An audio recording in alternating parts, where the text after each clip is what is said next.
Dalam nama Allah Bapa dan nama anaknya Tuhan Yesus Kristus dan nama Roh Kudus, Halik langit dan bumi. Amin. Hai manusia, telah diberitahukan kepadamu apa yang baik dan apakah yang dituntut Tuhan daripadamu selain berlaku adil, mencintai kesetiaan, dan hidup dengan rendah hati di hadapan Allahmu. Haleluya.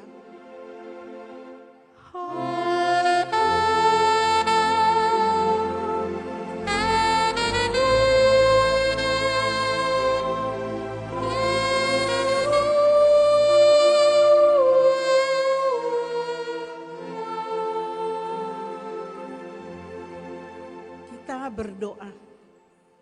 Ya Tuhan Allah Bapa kami yang di surga, anugerahkanlah kepada kami hati yang tulus dan kuduskanlah kami untuk melaksanakan pekerjaan yang sesuai dengan kehendak-Mu. Berikanlah kepada kami damai sejahtera-Mu, agar kami dapat hidup tenteram di dalam perlindungan-Mu. Tolonglah kami untuk senantiasa berpegang kepada firman-Mu dalam menghadapi berbagai godaan dan pencobaan dalam hidup ini, di dalam anak-Mu, Yesus Tuhan kami. Amin. Jemaat dipersilahkan duduk kembali. Kita bernyanyi dari Kidung Jemaat nomor 335 ayat 1 ditambah ayat 3, manusia yang meluku.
Jemaat yang dikasihi Tuhan, marilah kita mendengarkan firman Allah sebagai pendahuluan khotbah pada minggu ke-6 setelah Trinitatis yang tertulis dalam Matius pasal 13 ayat 1 sampai dengan ayat 9. Kita baca secara bergantian.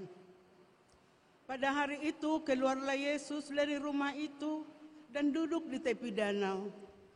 Maka datanglah orang banyak berbondong-bondong lalu mengerumuni dia, sehingga ia naik ke perahu dan duduk di situ, sedangkan orang banyak semuanya berdiri di pantai. Dan ia mengucapkan banyak hal dalam perumpamaan kepada mereka. Katanya, adalah seorang penabur keluar untuk menabur. Pada waktu ia menabur, sebagian benih itu jatuh di pinggir jalan. Lalu datanglah burung dan memakannya sampai habis. Sebagian jatuh di tanah yang berbatu-batu, yang tidak banyak tanahnya. Lalu benih itu pun segera tumbuh karena tanahnya tipis. Tetapi sesudah matahari terbit, layulah ia dan menjadi kering karena tidak berakar. Sebagian lagi jatuh di tengah semak duri, lalu makin besarlah semak itu dan menghimpitnya sampai mati. Dan sebagian jatuh di tanah yang baik, lalu berbuah. Ada yang 100 kali lipat, ada yang 60 kali lipat, ada yang 30 kali lipat. Kita baca secara bersama-sama. Siapa bertelinga, hendaklah ia mendengar. Berbahagialah setiap orang yang mendengarkan firman Allah, yang menghayati dan memeliharanya. Amin. Kita bernyanyi dari Kidung Jemaat nomor 439 ayat 2 dan 4, bila topan keras melanda hidupmu.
Dikasihi Tuhan, dalam perjalanan hidup kita pada hari-hari yang lalu, tentu kita tak luput dari berbagai kesalahan dan dosa terhadap saudara-saudara kita maupun di tengah keluarga yang telah menyinggung perasaan dan melukai hati mereka, terlebih kepada Tuhan.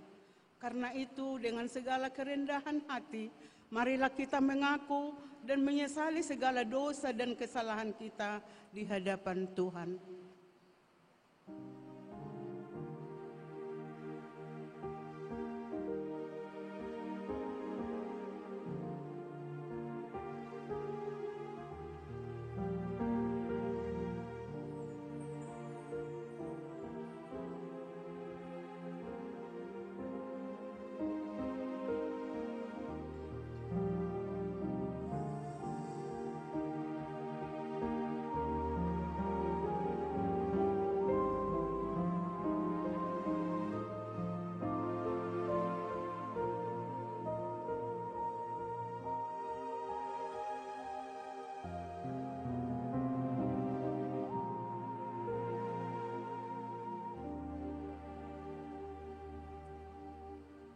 Marilah kita mengaku dosa kita, marilah kita berdoa.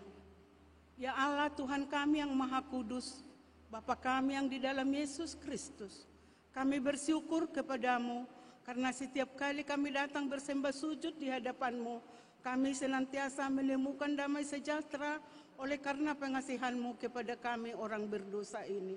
Oleh karena itu, kami datang lagi merendahkan diri di hadapan-Mu, memohon pengampunan dosa kami, karena kami senantiasa melanggar hukum-Mu seperti domba yang sesat. Kiranya Engkau tidak menutup pintu pengasihan-Mu kepada kami. Terimalah kami menjadi anak-anak-Mu, karena Engkau tiada berkenan melihat kematian orang fasik, melainkan mengendaki pertobatannya supaya ia hidup. Ampunilah segala dosa dan pelanggaran kami, oleh karena kasih Yesus Kristus Tuhan kami. Tetapkanlah kasih sayang-Mu kepada kami, supaya kami merasa bahagia memanggil nama-Mu, sehingga segala perbuatan, kelakuan, dan pikiran kami menjadi kemuliaan nama-Mu yang kudus itu. Amin. Mari kita dengarkan janji Tuhan tentang pengampunan dosa.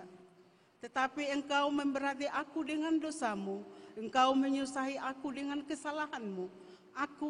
Akulah Dia yang menghapus segala pemberontakanmu, oleh karena aku sendiri, dan aku tidak mengingat-ingat dosamu. Dengarkanlah aku, hai kamu yang mengejar apa yang benar, hai kamu yang mencari Tuhan. Pandanglah gunung batu yang daripadanya kamu terpahat, dan kepada lubang penggalian batu yang daripadanya kamu tergali. Segala kemuliaan bagi Allah di tempat yang maha tinggi. Amin. Jemaat dipersilakan duduk kembali.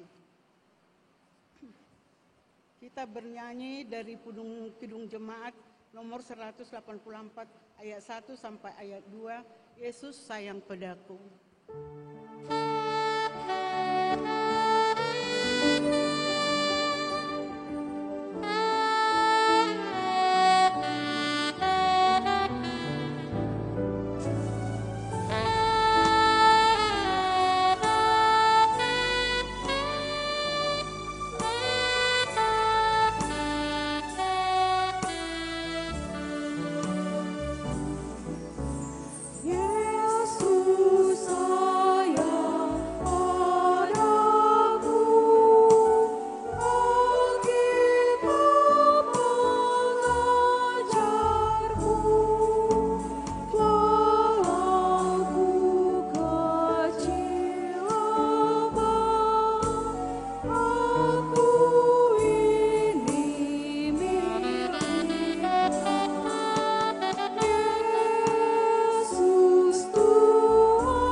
Marilah kita mendengarkan firman Tuhan sebagai petunjuk hidup baru yang tertulis di dalam 1 Yohanes pasal 4 ayat 20. Demikian bunyinya. Jikalau seorang berkata, aku mengasihi Allah, dan ia membenci saudaranya, maka ia adalah pendusta. Karena barang siapa yang tidak mengasihi saudaranya yang dilihatnya, tidak mungkin mengasihi Allah yang tidak dilihatnya. Demikian firman Allah. Marilah kita sama-sama memohon kekuatan daripada Tuhan. Ya Allah Bapa kami, berilah kami kekuatan untuk melakukan yang sesuai dengan firman-Mu. Amin.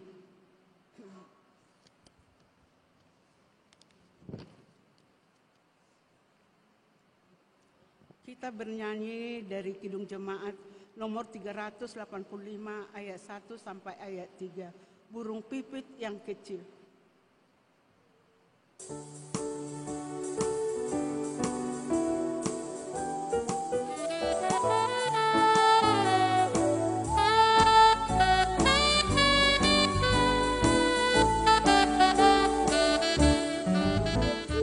Burung pipit yang kecil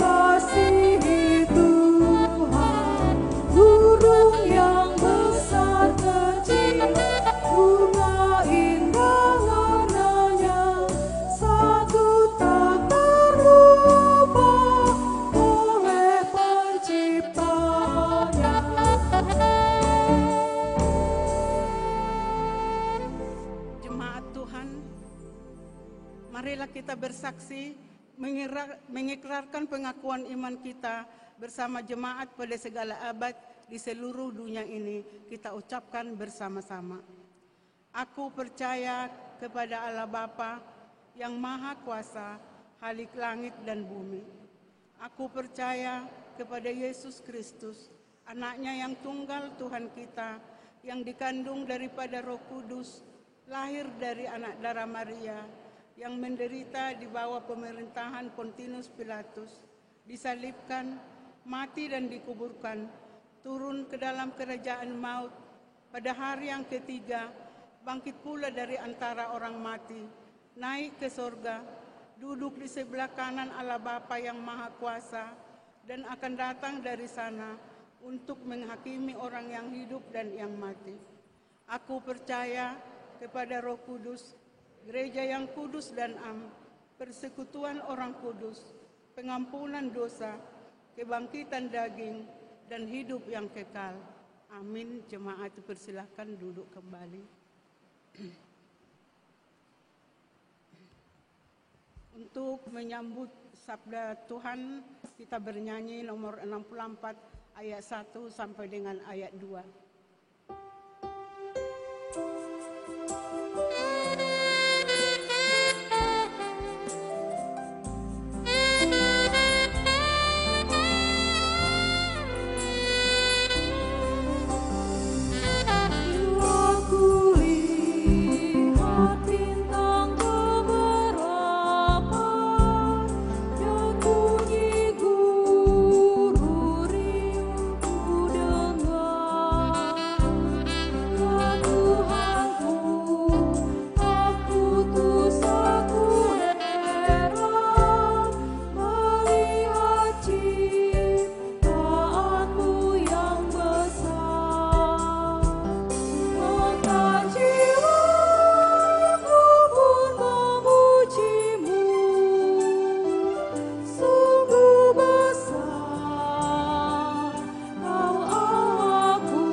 Damai sejahtera dari Tuhan Allah yang melampaui segala akal budi, kiranya menyertai hati dan pikiran kami.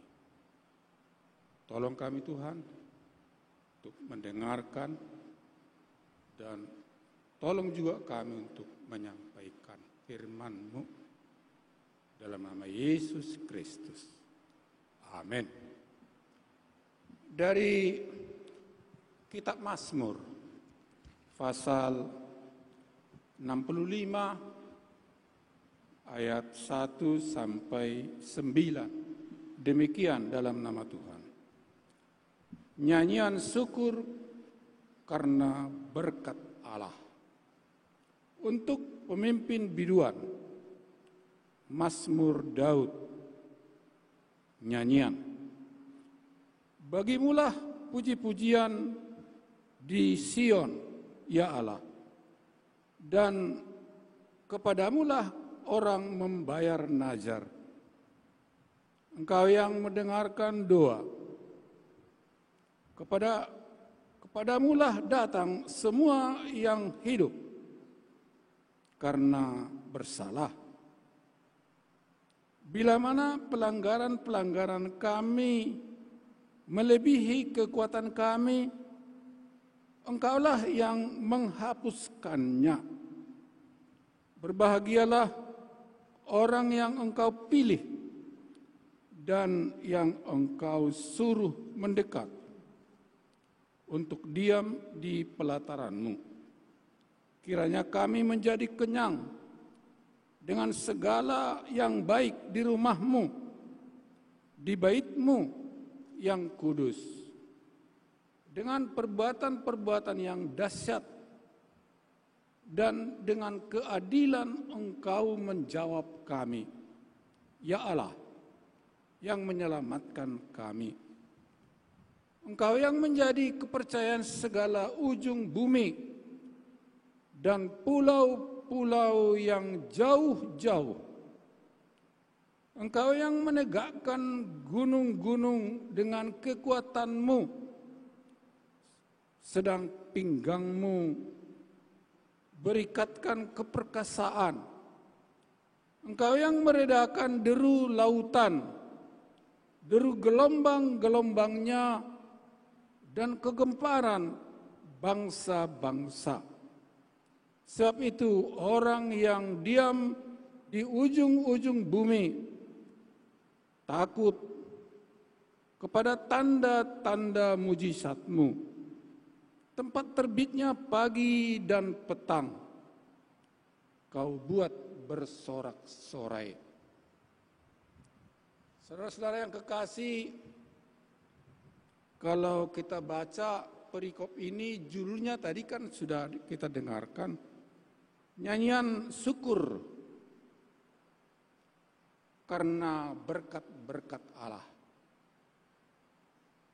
Tetapi tema kita sedikit beda, pemeliharaan Allah bagi umat pilihannya.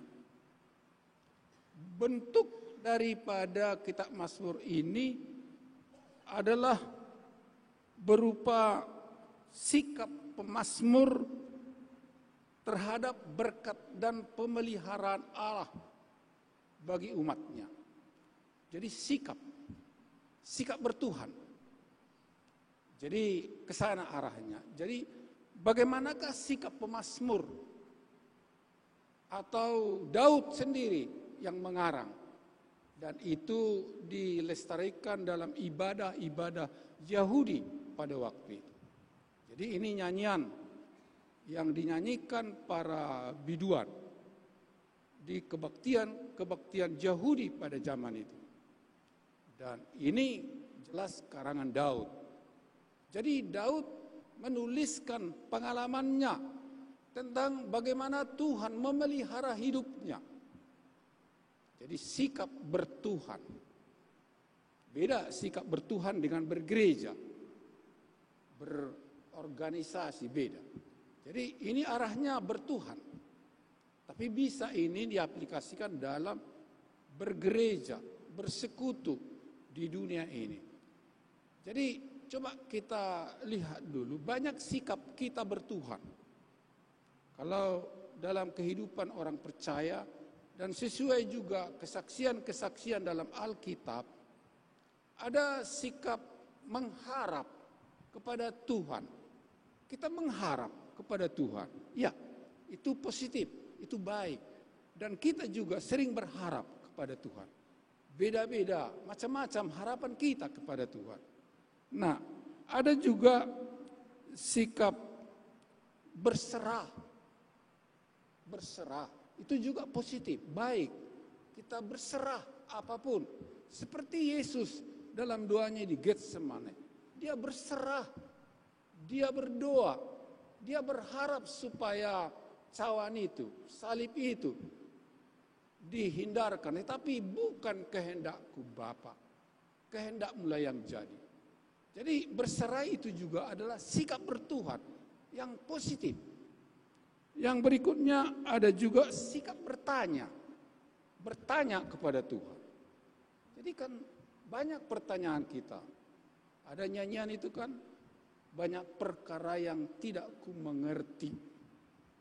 Banyak perkara yang tidak ku mengerti dalam kehidupan pribadi kita, dalam kehidupan keluarga kita, dalam kehidupan berorganisasi sosial, atau juga dalam kehidupan bergereja.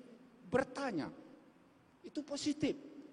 Jadi tentu menantikan jawaban dari pertanyaan-pertanyaan hidup kita.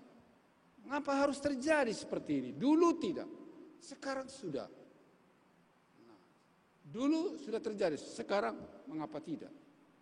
Nah, itu pertanyaan-pertanyaan kita kepada Tuhan. Tidak salah bertanya kepada Tuhan. Jadi pemazmur pernah, Eloi, Eloi lama sabachthani. Allahku, Allahku, mengapa engkau meninggalkan daku? Dan itu juga diucapkan Yesus di kayu salib. Dia bertanya kepada Tuhan. Tapi di sisi lain, dia bertanya itu, dia berserah kepada Tuhan. Baru kemudian ada juga sikap bertuhan, yaitu sikap melawan. Melawan ya, apa itu? Itu maka banyak orang bertuhan kian, ya dia menjadi ateis. Dia bergereja, tapi ada dua macam ateis. Ateisme teoritis dan ateisme praktis. Secara teori dia bergereja, beragama, tapi secara praktik dia tidak percaya.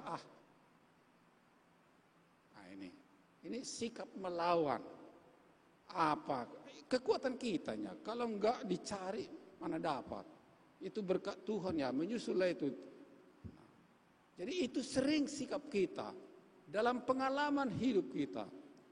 Tetapi pemazmur di sini sudah sampai kepada tingkat bertuhan yang tinggi, yaitu bersyukur. Bersyukur.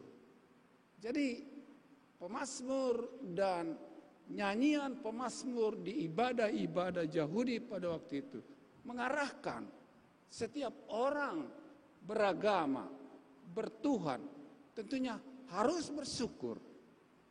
Pengalaman-pengalaman pemazmur dalam hidupnya, dia mengalami banyak hal, banyak perkara yang tidak dia mengerti, tapi makin lama. Jadi kalau sudah lama dia menjadi orang Kristen, tentu tadi ada kesaksian dari seorang Amang Sintua mengatakan, setelah tua makin mudah mengerti firman Tuhan.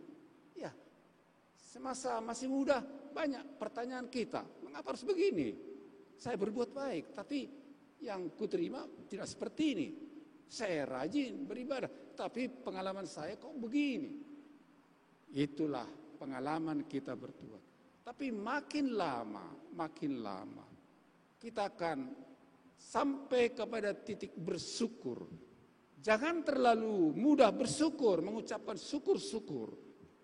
Tapi itu harus datang dari hati yang tulus, kepercayaan yang kuat. Dalam bahasa Batak dikatakan, nalom ni roha memuji Tuhani. Nalom ni roha itu bahasa Bataknya ya dengan sepenuh hati. Bukan asal-asalan, bukan penampilan saja. Seperti itu maksudnya. Jadi pemazmur di sini mengarahkan kita menghayati pengalaman-pengalaman hidup. Mungkin yang masih muda ya tentu, tapi itu proses. Lama kelamaan nanti. Bukan banyaknya umur, tapi banyaknya penghayatan. Bisa saja lebih tinggi sikap bertuhan dari yang muda, dari yang tua. Sudah tua pun. Pernah saya bertanya kepada anggota jemaat saya yang sudah sakit-sakitan. Bapak udah, saya bilang, molo manang buha peho. Kalau kau sudah sampai pada kehendak Tuhan, akan mengakhiri hidup ini, kemananya pengharapanmu? Ya iya, ke bawah tanah lah katanya. Nggak ada pengharapan. Jadi itulah penghayatan, sudah tua dia. Sudah sakit-sakit, tapi dia tidak merasakan rasa berserah. Imannya tidak tinggi. Nah, itu kita bukan menghakimi orang. Itulah pengalaman. Jadi banyak kita yang masih muda, tapi bukan emosional. Iman tidak sama dengan emosi. Kadang-kadang kita bernyanyi syukur Tuhan, syukur Tuhan. Tapi coba, apakah benar? Nah, memang iman itu adalah sebahagian aspeknya adalah emosi. Tapi iman tidak sekedar emosi. Bernyanyi pujian syukur kepada Tuhan itu harus datang dari penghayatan. Jadi saya mengamati, termasuk juga kami para pengkhotbah, sering terlalu emosional. Nah, tapi banyak kita tahu ayat-ayat Alkitab. Tapi bukan yang banyak itu yang baik. Tetapi yang banyak itulah menghasilkan banyak yang baik itu. Kalau baik penghayatan kita, pendalaman kita tentang firman Tuhan, maka buahnya pun akan banyak. Lihat itu di epistel tadi kan. Benih itu ditabur. Ada yang jatuh ke tanah yang keras. Maka datang burung dimakan. Hilanglah benih itu, tidak bertumbuh. Ada yang jatuh ke tanah berbatu-batu. Ya, diterima. Tapi datang terik matahari, ya layu. Nah, ada yang jatuh ke tempat rumput onak duri. Ya, tumbuh tapi kemudian enggak nampak buahnya karena digerogoti oleh onak duri yang ada di sekitarnya.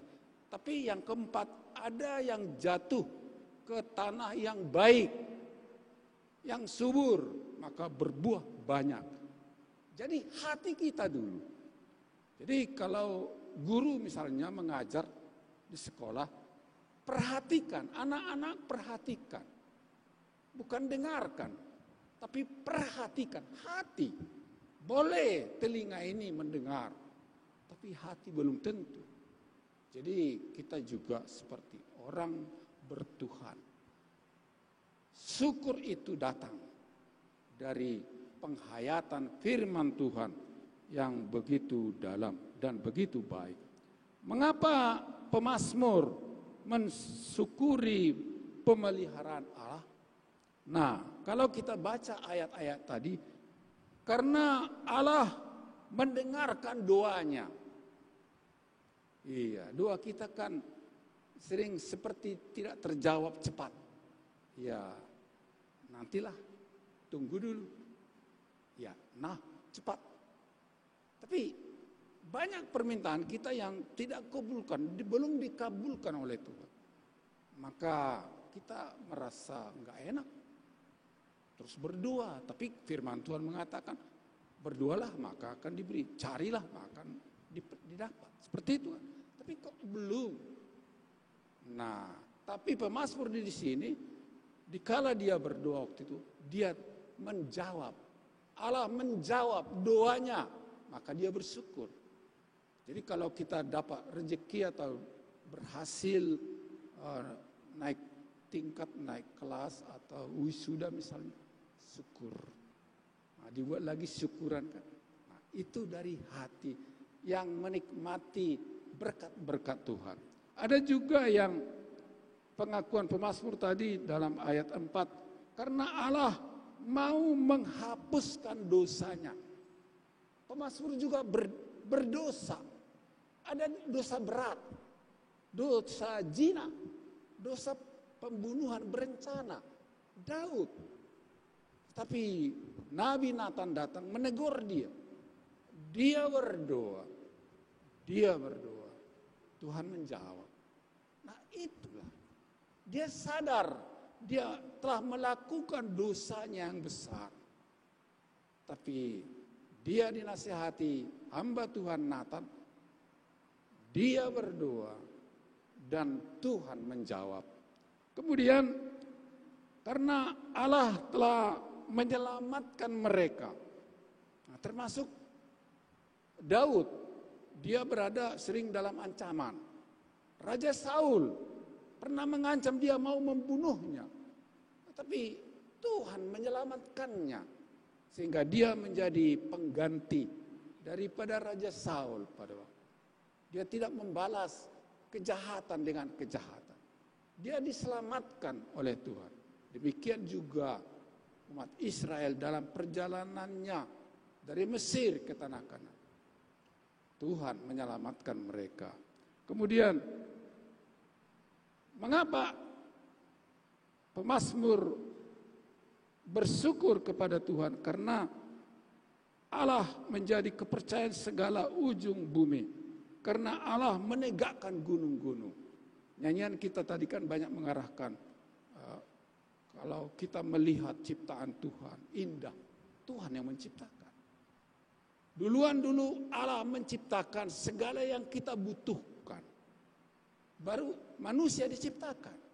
Jadi Allah sudah menyediakan dulu apa yang kita butuhkan. Tuhan memberi sumber-sumber hidup. Kan ada 4 unsur hidup. Air, tanah, udara. Dan satu lagi, tanah, air, udara, dan api. Nah, ya itu. Kita hidup dalam 4 unsur ini. Tuhan lebih dahulu menciptakan ini. Pada hari ke-6, Allah menciptakan, sudah sungguh baik adanya. Baru Allah menciptakan hari ke-6 terakhir, yaitu manusia. Allah memberikan kebutuhan dasar dari manusia itu. Kita juga. Allah memberikan kemampuan, potensi berpikir, potensi sehat. Ya, sehat, baik. Manusia di Taman Eden, baik semua. Kebutuhan tercukupi. Udara yang segar, air yang jernih, tanah yang luas, api. Itulah artinya bahwa Allah menyediakan apa yang kita butuhkan. Tapi manusia itu diberi tugas. Tugas, bukan menikmati saja. Ada 3M, tugas manusia termasuk kita. Yang pertama, menguasai. Menguasai bukan berarti menjajah, tapi mengendalikan. Ya, knowledge is power katanya. Ya, pengetahuan itu adalah kuasa.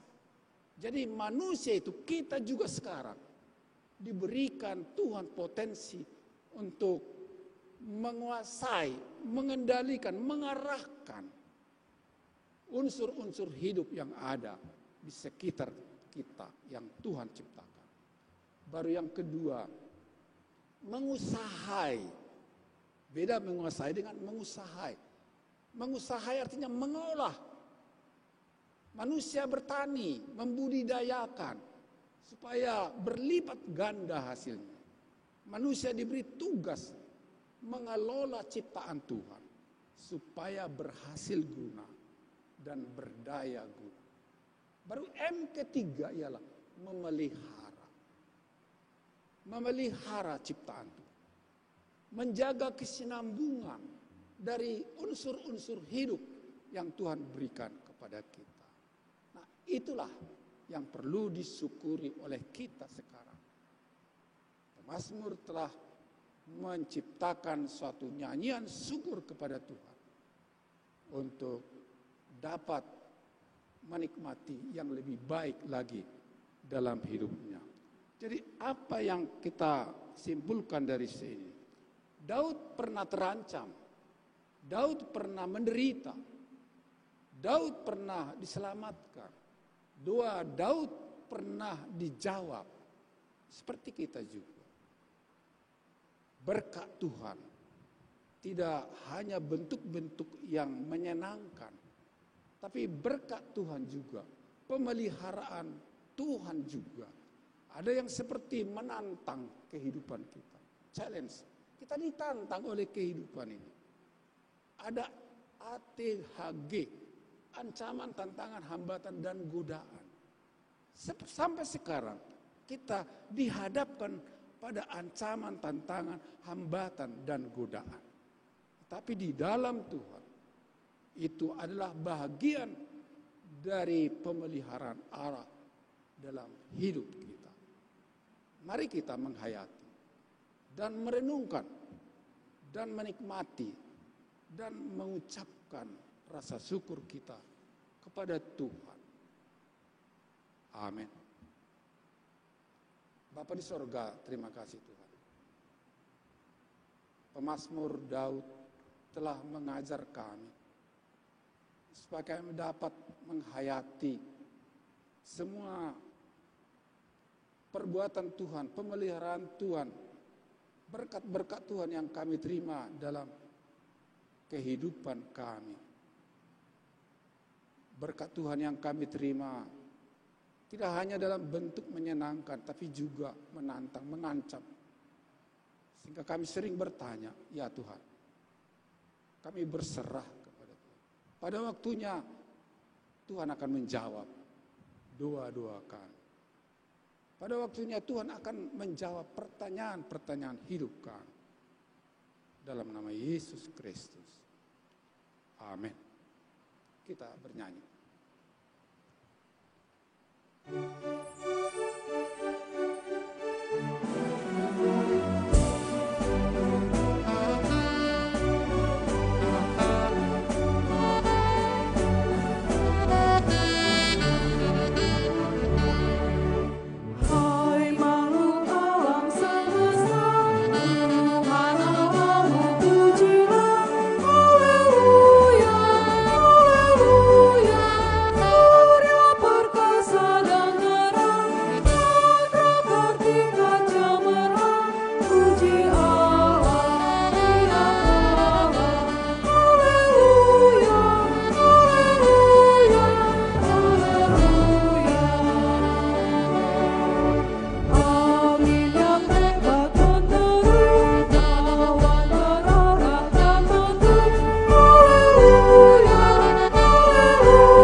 Dari surat Paulus ke jemaat di Filipi pasal 4 ayat 19 demikian.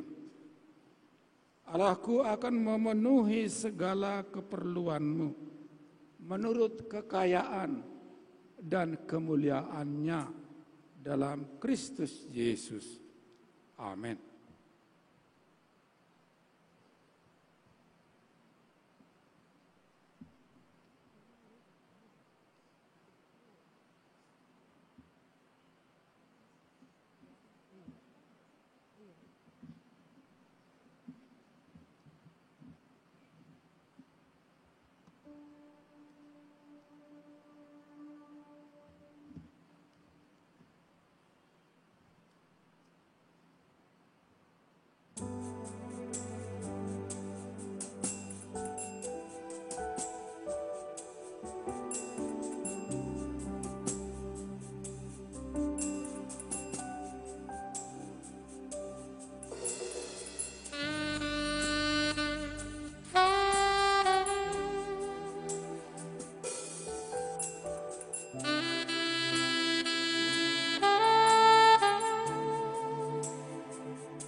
Mari kita berdoa menyerahkan kurban persembahan untuk kerajaan Allah. Kita berdoa. Ya Allah, Bapa kami yang ada di surga, Engkaulah sumber segala berkat dan rahmat. Kami persembahkan di sini sebagian dari yang Engkau berikan kepada kami sebagai kurban persembahan kami kepadamu. Adapun yang kami persembahkan ini adalah yang kami terima daripadamu.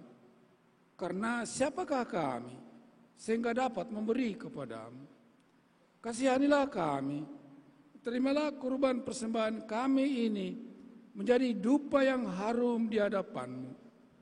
Berkati dan peliharalah agar kami menggunakan persembahan ini untuk kejayaan kerajaan-Mu di tengah gereja-Mu di seluruh dunia. Bukalah hati kami dengan Roh-Mu yang kudus, agar kami senantiasa mengucapkan terima kasih kepadamu dengan nama Yesus Kristus Tuhan kami. Amin.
Bapa kami yang di surga, dikuduskanlah nama-Mu.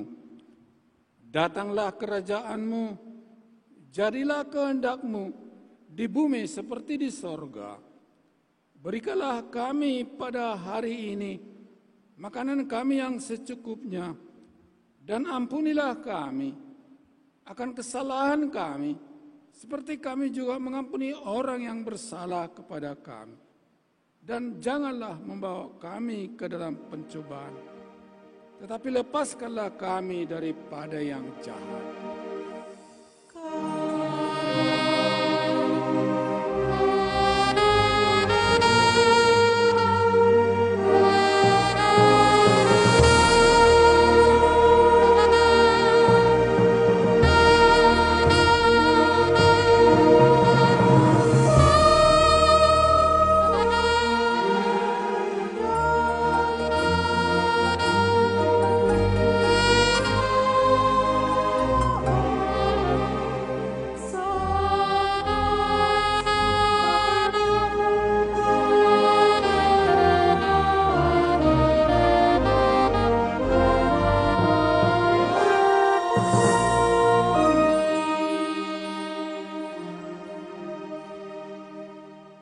Tuhan memberkati dan melindungi kamu.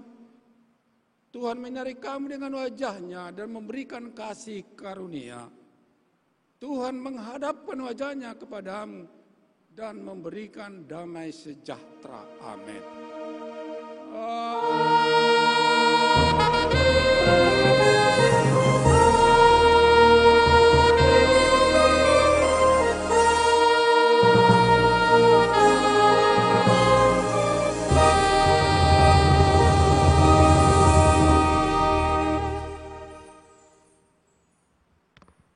Salut.